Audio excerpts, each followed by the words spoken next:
avec la visite de François Mitterrand en Turquie en 92, où est décidée la création de l'université de Galatasaray, Ouais.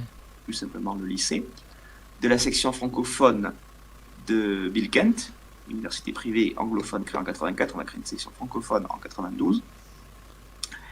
Et puis en 93, la droite revient à nouveau au pouvoir, et le gouvernement Balladur interdit les vitrines du PKK en France.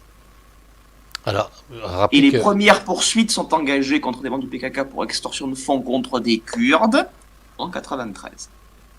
Et rappelons quand même que Balladur était natif de Turquie, d'Izmir, il me Oui, semble. c'était un Levantin, c'est une famille levantine protégée par les Français. Et son père a été naturalisé français un peu avant sa naissance. Voilà. Donc, comme ça, on voit les rapprochements entre la France et la Turquie, même aujourd'hui, Et- quoi. Exactement. Et juste d'un mot qui fera écho à l'actualité, la France a interdit les vitrines du PKK. Le PKK en tant que tel n'a jamais été autorisé en France, mais il y avait des associations qui le représentaient sans le nom. Et on l'a fait, la France, en même temps que l'Allemagne, la même année, mais 9 ans après la Suède. D'accord. La Suède des années 80 était intraitable contre les terroristes du PKK. D'accord.